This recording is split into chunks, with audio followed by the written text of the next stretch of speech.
Everyone, आज जो मैं टॉपिक कराने जा रहा हूँ क्लॉज क्या होता है। तो क्लॉज को हम कैसे करेंगे, आइडेंटिफाई कैसे करते हैं क्लॉज को, टाइप्स कौन सी होती हैं। जेकेएसएसबी में ये पूरा एक टॉपिक है इसके ऊपर, क्लॉज के ऊपर। तो मैंने पूरा इसको डिटेल में शॉर्टकट नहीं किया है ताकि आपको पेपर में ट्विस्ट करके जैसे भी क्वेश्चंस वो पूछेंगे, जो जैसे भी आएगा तो आप इजीली उसको कर पाएंगे। ठीक है, हालांकि मैं एक वीडियो में इसको कंप्लीट कर सकता था, लेकिन मैंने इसको 2 वीडियोज़ में कंप्लीट किया हुआ है। मैंने देखा है कि इन जगह लोगों ने बड़ा शॉर्ट तरीके से इसको करवाया हुआ है। तो आपको क्लॉज बेसिकली जो है वो कंप्लीट तरीके से अगर समझना है तो आपको जो मैं चीज़ें बता रहा हूँ जो इससे रिलेटेड है भी हैं या फिर इसके बेस को समझने के लिए ज़रूरी है, वो भी मैंने यहाँ पे डिस्कस की हुई हैं। तो आप इस वीडियो के देखने के बाद 70% जो है क्लास आपका हो जाएगा, और जो बचेगा और भी जो जिस तरह से भी क्वेश्चन आएंगे तो वो मैं इसको कंप्लीट कर दूँगा 2 वीडियोज़ में। आप देखें क्लास क्या होता है, आइडेंटिफाई कैसे करो, सब्जेक्ट प्लस वर्ब। जैसे ही लव्स, ही ईट्स, ये क्लास हो गया। ही क्या हमारा सब्जेक्ट है। सब्जेक्ट क्या होता है, जिसके बारे में हम सेंटेंस में या जिसके बारे में हम बात कर रहे होते हैं, किसी में कहीं भी हो सकता है। जैसे ही लव्स में या ही की बात कर रहे हैं तो ही हमारा सब्जेक्ट आ गया, लव्स हमारा क्या आ गया, वर्ब आ गया। तो सेंटेंस जो होगा उसमें वो कंप्लीट होता है जिसमें सब्जेक्ट होगा, प्रेडिकेट होगा। ठीक है, मैंने बोला he goes to school, he is playing cricket, तो ये हमारा सेंटेंस आ गया। यहाँ मैंने बोला ही लव्स, ही ईट्स, वह खाता है, ही लव्स, वह हंसता है। तो यहाँ पे सब्जेक्ट और वर्ब जो जब मिलते हैं, एक सब्जेक्ट होगा एक वर्ब होगा, वो हमारी क्लास होगी। इतना आपको समझ आ गया। अब नीचे मैंने एक डायग्राम बनाई हुई है, इसमें कुछ चीज़ बताने की कोशिश की है मैंने, ध्यान से देखना आप।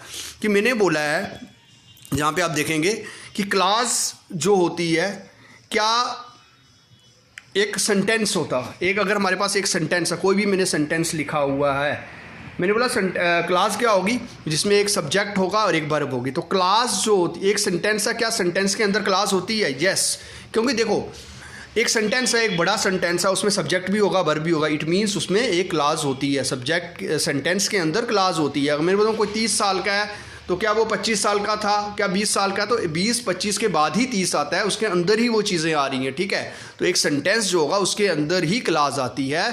तो हम कह सकते हैं कि अगर सेंटेंस के अंदर सब्जेक्ट भी मिलेगा आपको वर्ब भी मिलती है। तो सेंटेंस के अंदर क्लास हो सकती है, लेकिन एक क्लास के अंदर सेंटेंस नहीं हो सकता है। सेंटेंस क्योंकि अगर सब्जेक्ट प्लस वर्ब होगा तो वो क्लास बनता है, लेकिन वो कंप्लीट सेंटेंस हमारा नहीं बनता है, कि एक ग्रुप ऑफ वर्ड्स हो गया है वो। ठीक है, तो हमारा एक क्लास के अंदर सेंटेंस कभी भी नहीं होता है। क्लास एक सेंटेंस का हिस्सा हो सकती है। एक सेंटेंस, ये हमारा पूरा सेंटेंस है, इसके अंदर ये इसका हिस्सा एक जो है वो क्लास हो सकती है, लेकिन कभी भी हमारा जो एक सेंटेंस है, ये मैं बोलूँ अगर ये क्लास है मेरी, ये कंप्लीट, और इसके अंदर सेंटेंस होगा, ऐसा नहीं हो सकता। सेंटेंस के अंदर जो होगा वो क्लास हो सकती है, लेकिन एक क्लास के अंदर हमारा सेंटेंस नहीं हो सकता है। ठीक है, इतनी बात आपको याद रखनी है, इतनी बात आपको क्या करनी है, याद रखनी है। नेक्स्ट देखते हैं, एग्जाम्पल्स आप देखेंगे और उसके बाद आगे चलेंगे। I graduated last year, I graduated last year, इसमें आप देख सकते हो एक सब्जेक्ट आपको मिल रही है, एक वर्ब मिल रही है, तो इसमें एक 1 क्लास सेंटेंस है। इसमें क्या है, एक क्लास है। ठीक है, I graduated last year, 1 class sentence. Class क्या होगी, इसमें एक सब्जेक्ट आपको मिल रहा होगा और इसके साथ साथ आपको क्या मिली, एक वर्ब मिली है, तो ये हमारा 1 क्लास सेंटेंस हो गया। ठीक है, ये ऐसे एग्जांपल्स बता रहा हूँ। When I came here I saw him. देखो अगर आपको कोई बोलेगा कि आपको आइडेंटिफाई करना है कि इसमें कितनी क्लासेस हैं, तो इसमें आपको ऊपर वाले में एक मिल गई। अब मैंने बोला when I came here I saw him, इसमें आपको 2 क्लास सेंटेंसेस, देखो आपको 2 यहाँ पे सब्जेक्ट मिल रहे होंगे और उसके साथ साथ 2 आपको वर्ब मिल रही होंगी। तो हम कह सकते हैं इसमें क्या है, इसमें आपको 2 क्लासेस है। ठीक है, 2 क्लास वाला ये सेंटेंस है। नेक्स्ट देखें, when I came here I saw him and he greeted मी। देखें अब इसमें कितने आपको सेंटेंसेस मिल रहे हैं, कितने सब्जेक्ट और कितने वर्ब मिल रहे हैं, 3। देखो आई केम, आई सॉ, ही ग्रीटेड, ये 3 हमें वो मिल रहे हैं। तो हमने बोला ये 3 क्लास वाला हमारा सेंटेंस हो गया। तो आपको पता समझ आ गया, 1 क्लास सेंटेंस, 2 क्लास सेंटेंस और 3 क्लास सेंटेंस। अभी तक आपको ये पता चल गया है कि क्लास क्या होती है, जिसमें एक सब्जेक्ट होता है, एक वर्ब होता है। एक सेंटेंस का हिस्सा हो सकती है क्लास, लेकिन कभी भी सेंटेंस जो होता है वो क्लास के अंदर नहीं आता है, क्योंकि क्लास जो है वो एक सेंटेंस का हिस्सा है। तो सेंटेंस जो होगा वो बड़ा होगा तो उसके अंदर तो क्लास आ सकती है, लेकिन क्लास एक छोटा पार्ट है तो उसके अंदर सेंटेंस हमारा नहीं आ सकता। ये इनकरेक्ट हो गया। अब क्लासेस हमने बोला 1 क्लास सेंटेंस होता है, 2 क्लास सेंटेंस होता है और 3 क्लास सेंटेंस होता है। तीनों हमने बता दिए। इसमें ऊपर वाले में एक सब्जेक्ट था और एक वर्ब था, दूसरे वाले में 2 सब्जेक्ट और 2 वर्ब आपको मिले और तीसरे वाले में 3 चीज़ें मिली। तो हमने बोला ये हमारा 3 तरह के आ गए। अब नेक्स्ट देखते हैं types of classes. Types of class कितनी होगी? एक इंडिपेंडेंट क्लास होती है, एक डिपेंडेंट क्लास होती है। इसमें आपको घबराने की ज़रूरत नहीं है भाई, आराम से आपको ये चीज़ें समझनी। इंडिपेंडेंट, आपको इंडिपेंडेंट वर्ड अगर उसका मीनिंग पता है कि जो किसी पे डिपेंड नहीं करता है, जो अपने आप में है भाई, उससे उसका किसी का कोई लेना देना नहीं है, तो वो अपने आप में क्या है, कंप्लीट है। देखो इंडिपेंडेंट क्लास, ये हम बोल रहा हूँ, जब कोई किसी दूसरे पे कोई चीज़ डिपेंड नहीं होती है तो उसको इंडिपेंडेंट बोलते हैं। तो क्लास, अगर मैंने क्लास आगे लगा दिया तो मीन्स ऐसी क्लास जो किसी दूसरे पे डिपेंड नहीं करती, उसको इंडिपेंडेंट क्लास बोलते हैं। और डिपेंडेंट क्लास, डिपेंड का क्या मतलब? जो किसी दूसरे पे डिपेंड करता है, ठीक है नहीं? जैसे अगर छोटे बच्चा कोई एलकेजी में पढ़ता है तो वो अपने पेरेंट्स पे डिपेंड करता है, तो वो डिपेंडेंट हो गया, ठीक है, वो डिपेंड कर रहा है उसके ऊपर। वहीं पे मैं बोलता हूँ कि कोई बड़ा है जो जॉब करता है, वो भी किसी और पे डिपेंड नहीं, अपनी सैलरी लेता है, उसी से वो सारा काम चलाता है। अगर वो अभी वो किसी पे डिपेंड नहीं है तो वो इंडिपेंडेंट हो गया। तो यहाँ पे भी इंडिपेंडेंट क्लास वो होगी जो दूसरे पे डिपेंड नहीं करती, जिसका अपने आप में एक पूरा मीनिंग होगा भाई। उसको किसी दूसरे, अगर लेट किया हमने एक सेंटेंस के अंदर एक इंडिपेंडेंट क्लास आ गई, तो अगर हम सेंटेंस का बाकी पोर्शन हटा भी देंगे तो वो सिर्फ इंडिपेंडेंट क्लास बच जाएगी, तो वो अपने आप में पूरा सेंटेंस रहेगा, वो अपने आप में पूरा मीनिंग बताएगा, ठीक है। पर डिपेंडेंट क्लास क्या होगी कि अगर हमारे पास लेट किया हमने एक बड़ा सेंटेंस है, उसका आधा हिस्सा हम हटा देंगे, तो उसमें अगर एक डिपेंडेंट क्लास होगी तो उसका वो हमारा इनकम्प्लीट सेंटेंस बन जाएगा, हमें पूरा मीनिंग नहीं पता होगा। तो डिपेंडेंट क्लास और इंडिपेंडेंट क्लास का ये हम देखेंगे आगे, इसको डिटेल में करेंगे। अब डिपेंडेंट क्लास में, इंडिपेंडेंट क्लास जो होती है, एक बात याद रखना, इंडिपेंडेंट क्लास को हम मेन क्लास भी बोलेंगे। इंडिपेंडेंट यानी कि मेन क्लास भी हो सकती है ये, इसको प्रिंसिपल क्लास भी बोलते हैं, ठीक है। Independent clause, main clause, principal clause, ये सारी चीज़ें इसको बोल सकते हैं। क्या? मेन क्लास, प्रिंसिपल क्लास भी होती है, फिर इंडिपेंडेंट क्लास भी वही होगी। डिपेंडेंट क्लास जो होगी उसमें आगे आप, ये आपको नेक्स्ट वीडियो में पढ़ाऊंगा, अभी आप देख लो। डिपेंडेंट क्लास में हम पहले क्लास तो समझे होती क्या है, उसके पार्ट्स कौन से होगी। एक इंडिपेंडेंट क्लास होगी, एक डिपेंडेंट क्लास होगी, तो उसके बाद हम देखेंगे नाउन क्लास कौन सी होती है, एडजेक्टिव क्लास कौन सी होती है, एडवर्ब क्लास कौन सी होती है। हो सकता है आपको सेंटेंस आया हो, उसमें आपको नाउन क्लास बतानी हो, आपको एडजेक्टिव क्लास बतानी हो, आपको एडवर्ब क्लास बतानी हो, ठीक है, तो वो हम बाद में देखेंगे। अभी हमें इतना पता चल गया कि क्लास वो होती है जिसमें एक सब्जेक्ट होता है, एक वर्ब होता है, इतना पता चल गया हमें। मैंने फिर बताया कि 1 क्लास सेंटेंस भी हो सकता है, 2 क्लास सेंटेंस भी हो सकता है, 3 क्लास सेंटेंस भी हो सकता है। फिर मैंने बोला एक इंडिपेंडेंट क्लास होती है जो किसी पे डिपेंड नहीं करती, किसी का कोई लेना, एक डिपेंडेंट क्लास होती है जो डिपेंड करती है। देखो मैंने बोला इंडिपेंडेंट क्लास और डिपेंडेंट क्लास जब हमने कर दिया, तो अब उसके बाद मैं क्या बोल रहा हूँ, उसके बाद मैंने बोला कि इंडिपेंडेंट क्लास जो होती है हमारी, इंडिपेंडेंट क्लास और डिपेंडेंट क्लास, ठीक है, दोनों। इंडिपेंडेंट क्लास को मेन क्लास भी होते हैं, मुख्य क्लास बोलते हैं। आप देखें मैंने 2 सेंटेंस ऐसे तोड़ के लिखे हुए हैं, एक इंडिपेंडेंट क्लास होगी, एक मेन क्लास होगी, एक डिपेंडेंट होगी, एक, ठीक है। अब देखें इंडिपेंडेंट क्लास जो होती है उसको हम कोऑर्डिनेटिंग क्लास, कोऑर्डिनेट क्लास भी बोलते हैं। क्या बोलते हैं? कोऑर्डिनेट, ठीक है। ये आगे आपको समझ, अभी इंडिपेंडेंट क्लास और डिपेंडेंट, इनका दूसरा नाम भी है मेन क्लास, प्रिंसिपल क्लास, फिर कोऑर्डिनेटिंग और सबऑर्डिनेट क्लास, ठीक है। यहाँ पे कोऑर्डिनेट क्लास जब कोई बराबरी के सेंटेंस को जो जोड़ती है तो उसको कोऑर्डिनेटिंग कंजक्शंस बोलते हैं, जो एक, ठीक है। अभी 1 मिनट पहले आप इंडिपेंडेंट क्लास समझ लो और मेन क्लास और डिपेंडेंट क्लास, इतना ही ऊपर वाले पे ही फोकस करो, ठीक है। उसके बाद हम आगे चलेंगे तो वो देखो, एक इंडिपेंडेंट क्लास जिसको मेन क्लास भी बोला गया, एक डिपेंडेंट क्लास, ठीक है। तो इनके अलग अलग और भी नाम है, तो वो आगे दिखाता हूँ। जैसे मैंने बोला आई सा a girl who was dancing, मैंने बोला आई सा ए गर्ल, मैंने बोला अगर मैं इतना सेंटेंस बोलता हूँ, देखो इतने सेंटेंस बोल रहा हूँ, इसके इस साइड वाले ये वाले सेंटेंस बोल रहा हूँ, आई सा ए गर्ल, अपने आप में सेंटेंस कंप्लीट है, ठीक है नहीं। मैंने बोला Rahul went to the park, Sita ate pasta, तो ये इंडिपेंडेंट क्लास क्या करती है, ये नीचे लिखा गया है, make sense on its own, अपने आप में इसकी कंप्लीट सेंस है, इसको दूसरे से कोई लेना देना। अगर मैंने बोला आई सा ए गर्ल, मैं आपको बोल रहा हूँ आई सा ए गर्ल, तो अपने आप में sentence complete. Rahul went to the park, मैंने राहुल पार्क में गया, राहुल पार्क में गया था, Rahul went to the park, तो अपने आप में सेंटेंस कंप्लीट है भाई। देखा, सीता एट पास्ता, तो ये ऐसे सेंटेंस है जो हमें लगता है कि ये कंप्लीट है। हमें अगर आगे वाले पोर्शन में अगर छुपा देता हूँ, वो आपको नहीं भी दिखाता, तो आपको अपने आप में ये सेंटेंस जो थे वो कंप्लीट लग रहे थे। तो यानी कि ये एक इंडिपेंडेंट क्लास आ गई जिसमें हमें एक सब्जेक्ट भी है, वर्ब भी है, और हमारा अपने आप में ये कंप्लीट। अगर मैंने बोला आई सा a girl who was dancing, तो हु वाज डांसिंग जो है ये डिपेंडेंट क्लास आ गई, ये हमारे फर्स्ट वाले सेंटेंस पे डिपेंड कर रही है, ठीक है। अगर मैंने बोला आफ्टर ही फिनिश स्कूल, तो मैंने बोला आफ्टर ही फिनिश्ड स्कूल, तो हमारा सेंटेंस इनकम्प्लीट लग रहा, आधा लग रहा है। क्या बोल रहा हूँ मैं, ये आफ्टर ही फिनिश स्कूल, पीछे कोई बात हुई होगी तो उसके बाद में आगे ये सेंटेंस आ रहा है। मैंने बोला बिकॉज शी वॉज हंग्री, क्योंकि वो भूखी थी। तो क्या किया उसने भाई, अगर वो भूखी थी तो उसने क्या किया, तो कहीं ना कहीं ये does not make sense sound, ये अपने आप में कोई भी सेंस नहीं बन रही है इसमें, यानी कि ये इनकम्प्लीट है। वहाँ पे वो कंप्लीट है, इनकम्प्लीट है। तो इनको जो कंप्लीट होंगे उनको इंडिपेंडेंट क्लास और दूसरे जो होंगे वो डिपेंडेंट क्लास होंगे, ठीक है।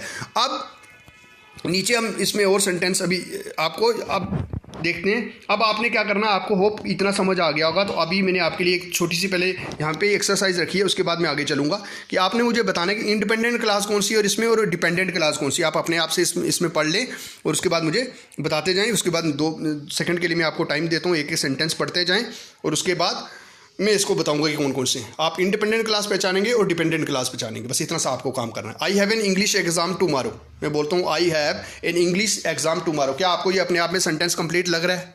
आपको लग रहा है कि ये सेंटेंस कंप्लीट है? अगर ये कंप्लीट है तो अगर ये I have an English exam tomorrow, तो यहाँ पे ये पूरी जो क्लास है जिसमें जो आएगी, इसमें एक इंडिपेंडेंट क्लास लगी हुई है जो कि हमें सेंटेंस को कंप्लीट बताती है। तो ठीक, before I went to school, incomplete sentence लग रहा है तो डिपेंडेंट है। When I lived in London, independent नहीं है, ये डिपेंडेंट है। When I lived in London, जब मैं लंदन में रहा। नेक्स्ट आ गया, the books are on the shelf, ये पूरा क्या है, ये इंडिपेंडेंट क्लास आ जाएगी इसमें, क्योंकि सेंटेंस जो अपने आप में complete. Because she exercise every day, तो ये डिपेंडेंट आ गया, ठीक है। अब देखें, मैंने एक सेंटेंस लिखा, I went there and met her when she was playing. तो ये आई वेंट देयर जो आ गई, ये हमारी प्रिंसिपल क्लास या मेन क्लास आ गई। I went there and met her, ये कोऑर्डिनेट क्लास आ गई। और व्हेन शी वाज प्लेइंग, ये हमारी सबऑर्डिनेट क्लास आ गई, ठीक है। अब हम आइडेंटिफाई कैसे करेंगे कि ये कोऑर्डिनेट क्लास है और सबऑर्डिनेट क्लास है। जो कोऑर्डिनेट क्लास होती है उसमें हमारी कोऑर्डिनेटिंग कंजक्शन लगी होती है। क्या लगी होती है? Coordinating conjunction. आपको कंजक्शन बता दूंगा, आपको डरने की जरूरत नहीं है। आपको मैं कंजक्शंस बता दूंगा, कोऑर्डिनेट कंजक्शंस कौन सी होती हैं और सबऑर्डिनेटिंग कंजक्शन कौन सी है। तो आप पहचान जाओगे कि ये कोऑर्डिनेटिंग क्लास आ गई, यहाँ पे सबऑर्डिनेटिंग क्लास आ गई। आपको इजली ट्रिक बता दूंगा, एक सीधी एग्जांपल्स, मतलब मैं आपको वहाँ पे कंजक्शंस बताने वाला हूँ। अभी थोड़ी देर में आपको कंजक्शंस बताने वाला हूँ जिससे आप कोऑर्डिनेटिंग, सबऑर्डिनेटिंग और मेन क्लास या प्रिंसिपल क्लास आप सब कुछ आसानी से आइडेंटिफाई कर लोगे। अभी तो आपने इंडिपेंडेंट और डिपेंडेंट जो है वो आपने इजीली देख लिया, ठीक है। अब सिंपल सेंटेंस, कॉम्प्लेक्स और कंपाउंड सेंटेंस, 3 चीज़ें आज हम देखेंगे कि सिंपल सेंटेंस कौन सा होता है। एक ऐसा सेंटेंस जिसमें सिर्फ एक क्लास होती है वो सिंपल सेंटेंस होता है और जिसमें कोई भी कंजक्शन नहीं लगी होती है, ठीक है। सिंपल सेंटेंस वो सेंटेंस होता है जिसमें कि क्या लगा होता है, एक आपको सब्जेक्ट मिल जाएगा, वर्ब मिल जाएगी उसमें, और आपको उसमें कोई भी बाकी चीज़ नहीं होती है और होता पूरा सेंटेंस है। लेकिन हमने बोला कि सेंटेंस का पार्ट है क्लास, तो उसमें कोई आपको इशू नहीं होना चाहिए। आपको एक अगर सब्जेक्ट दिख रहा है, एक वर्ब दिख रही है, आपको क्या दिख रहा है, सब्जेक्ट दिख रही है, वर्ब दिख रही है, तो आपको पता चल गया ये सिंपल सेंटेंस है और उसमें कोई भी कंजक्शन नहीं लगी है। जब कंजक्शन क्या होती है, जॉइनिंग वर्ड्स, जो 2 सेंटेंसेस को, 2 वर्ड्स को जोड़ती है, तो उसको हम क्या बोलते हैं, कंजक्शन बोलते हैं। कॉम्प्लेक्स सेंटेंस क्या होता है, अब आपको इंडिपेंडेंट क्लास क्या होती है, डिपेंडेंट क्लास क्या होती है, वो आपको पता चल गई है। तो इसलिए अब मैं उसमें बात कर रहा हूँ। सिंपल सेंटेंस वो होता है जिसमें एक क्लास होती है। क्लास क्या होती है वो मैंने आपको बता दिया, 1 क्लास होगी तो सिंपल सेंटेंस जिसमें कोई भी कंजक्शन नहीं लगी होती है। कॉम्प्लेक्स सेंटेंस वो होता है जिसमें एक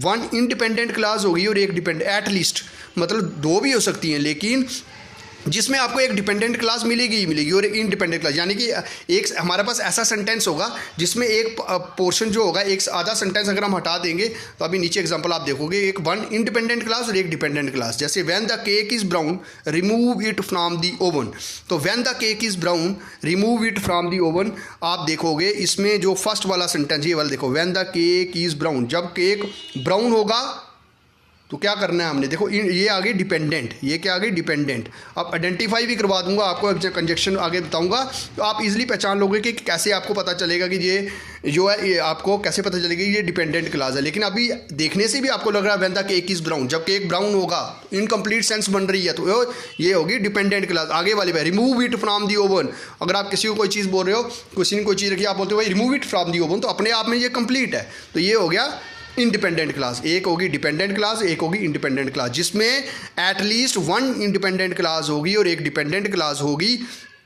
वो होता है कॉम्प्लेक्स सेंटेंस, ठीक है। अब कंपाउंड सेंटेंस कौन सा होता है, अगर ये कॉम्प्लेक्स है तो हम कंपाउंड देखेंगे। कंपाउंड सेंटेंस वो होता है जिसमें दोनों इंडिपेंडेंट क्लासेज होंगी। क्या होगा?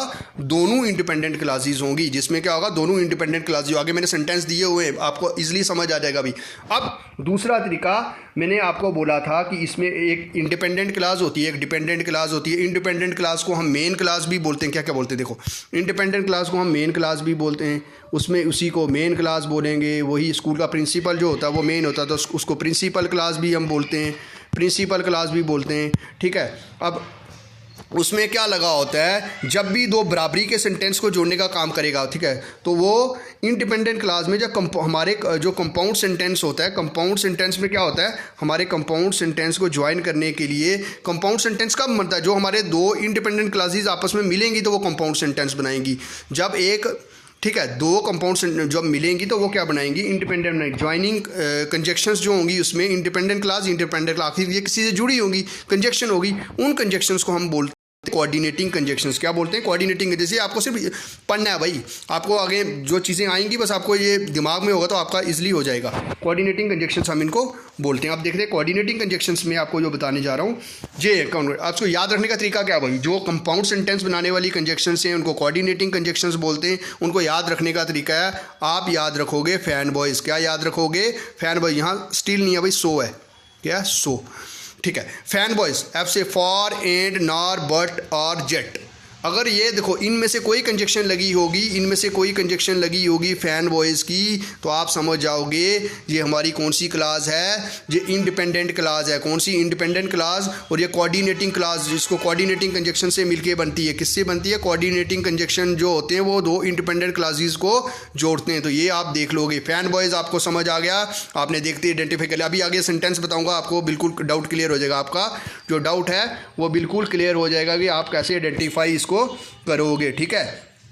अभी आपको ये डाउट जो होगा बिल्कुल क्लियर हो जाएगा। अभी देखो अब कॉम्प्लेक्स सेंटेंस मैंने बोला था कि when the cake is brown removed from the oven. मैंने अभी एग्जांपल पीछे बताई थी, डिपेंडेंट क्लास, और remove it from the oven जो हो गया इंडिपेंडेंट क्लास होगी। नेक्स्ट देखें, Rahul played tennis after Vicky watched TV. ठीक है। तो राहुल प्लेड टेनिस, आप किसी को बोल रहे हो राहुल प्लेड टेनिस, राहुल जो था, क्या बोला हमने? Rahul played tennis. ये इंडिपेंडेंट क्लास है। आफ्टर विकी वाज्ड टीवी, मैं अगर ये आधा सेंटेंस ये बोल रहा हूँ आफ्टर विकी वाज्ड टीवी, तो ये कहीं ना कहीं आपको ये सेंटेंस क्या लग रहा है? ये कहीं ना कहीं आपको सेंटेंस क्या लग रहा है? डिपेंडेंट लग रहा है। आफ्टर विकी वाज्ड टीवी, तो ये इंडिपेंडेंट हो गया। अब सबऑर्डिनेटिंग कंजक्शंस, ठीक है, जो जिसमें एक इंडिपेंडेंट क्लास और एक डिपेंडेंट क्लास जो लगी होती है, और हमारे कॉम्प्लेक्स सेंटेंस को जोड़ने के लिए, ये वाली कंजक्शन होती है। After, before, because, if, although, since, when, that, where, ये वाली कंजक्शंस आपको याद नहीं करनी है, बस आपको पता होना चाहिए। फैन बॉयज़ याद रखोगे। जितनी जो फैन बॉयज़ वाली हैं वो हमारी कोऑर्डिनेटिंग कंजक्शंस होती हैं, वो कंपाउंड सेंटेंस में लगती हैं, और जो हमारे सबऑर्डिनेटिंग कंजक्शन जो हमारे वो हमारे कॉम्प्लेक्स सेंटेंस में लगती हैं, और मैंने वो लिखी हुई हैं। आपको एक पूरा टेबुलर आगे में दे दूंगा जिससे कि आप इजीली आपको इसको कर लोगे कि भाई हम कैसे करते हैं। ठीक है। कंपाउंड सेंटेंसेस मैंने बताया जिसमें कोऑर्डिनेटिंग, सी से कंपाउंड, सी से कोऑर्डिनेटिंग, याद रखना, सी से कंपाउंड, सी से कोऑर्डिनेटिंग, फैन बॉयज़ वाली लगती हैं। देखो आप पहचानो कैसे, work hard and you will succeed, work hard and you will succeed, work hard मेहनत करो and you will succeed, and लगा हुआ है तो ठीक है, ये हमारा कंपाउंड सेंटेंस आ गया जिसमें कि कोऑर्डिनेटिंग कंजक्शन लगी हुई है। दोनों इंडिपेंडेंट क्लासेस हैं जो आपस दूसरे पे डिपेंड नहीं। आपको इंडिपेंडेंट और डिपेंडेंट जो यहाँ पे मेन पहचानना था, और कंजक्शंस आपने देखी, अब आप सेंटेंस इजीली पहचान लेते हो ये कौन सा है। Take a morning walk daily and you will be healthy, and लगा हुआ है। देखो take a morning walk daily and you will be healthy, दोनों इंडिपेंडेंट क्लासेस हैं। और इससे आपको क्या पता चल रहा है? इससे ये पता चल रहा है कि ये फैन बॉयज़ जो होता है ये हमारे किस में लगता है? ये हमारी कंपाउंड सेंटेंसेस में लगता है। ये हमारी दो इंडिपेंडेंट क्लासेस को जोड़ता है आपस में। क्लास क्या होती है वो भी आपको पता है। नेक्स्ट वीडियो में हम नाउन क्लास, एडजेक्टिव क्लास और एडवर्ब क्लास करेंगे। और इसके साथ साथ एक बात और बता दूं, अभी मैं एक टेबल और थोड़ी सी एग्जांपल्स आपको बता देता हूं जिससे आपको इजीली पता चल जाएगा। थोड़ा सा वेट करना एक सेकंड के लिए, मैं अभी वो टेबल आपको बता देता हूं। एक नज़र ये देख सकते हो, ये सबऑर्डिनेटिंग कंजक्शंस है। दूसरी फैन वाइज वाली हैं, ये हमारी WH वाली फैमिली इसमें आ जाती है। दैट वाले काफ़ी होते हैं, तो ये हमारी सबऑर्डिनेटिंग कंजक्शंस हैं। और दूसरी कोऑर्डिनेटिंग फैन वाइज वाली जो थी वो हमारी। अब देखें कुछ एग्जाम्पल्स हैं। I was born at this place, देखो I was born at this place, इसमें कोई भी कंजक्शन नहीं लगी हुई है, तो आप इजीली पहचान जाओगे ये कौन सा सेंटेंस है। सिंपल सेंटेंस है जिसमें सिर्फ एक क्लास है। If you work hard you will succeed, ठीक है, if you work hard you will succeed. देखो इफ़ लगा हुआ है, इसमें फैन बॉयज़ वाली कोई लगी है, फॉर, एंड, नार, बट, जेट, सो, इनमें से कुछ भी नहीं लगा हुआ है, तो इफ़ लगा हुआ है तो ये हमारी ये कॉम्प्लेक्स सेंटेंस है जिसमें एक हमारी डिपेंडेंट क्लास है, एक इंडिपेंडेंट क्लास है। मतलब एक पोर्शन जो है यू विल सक्सीड में बोलता हूँ तो अपने आप में ये इंडिपेंडेंट है। इफ़ यू वर्क हार्ड, अगर आप मेहनत करोगे तो आगे क्या होगा। इफ़ यू वर्क हार्ड बोलता हूँ तो ये डिपेंडेंट कर रहा है। वी ईट टू लिव, ये सिंपल सेंटेंस आ गया। Take a morning walk daily and you will be healthy, ये हमारा कंपाउंड सेंटेंस आ गया। एंड लगा हुआ फैन बॉयज़ की आपको याद है, और दोनों इसमें इंडिपेंडेंट क्लासेस हैं। The earth is round and we can prove it, the earth is round, मैं बोलता हूँ द अर्थ इज राउंड, अपने आप में कंप्लीट है तो ये इंडिपेंडेंट है। And we can prove it, ये आ गया डिपेंडेंट, सॉरी दो ये भी इंडिपेंडेंट है, ठीक है। वी कैन प्रूव इट भी इंडिपेंडेंट है और द अर्थ इज राउंड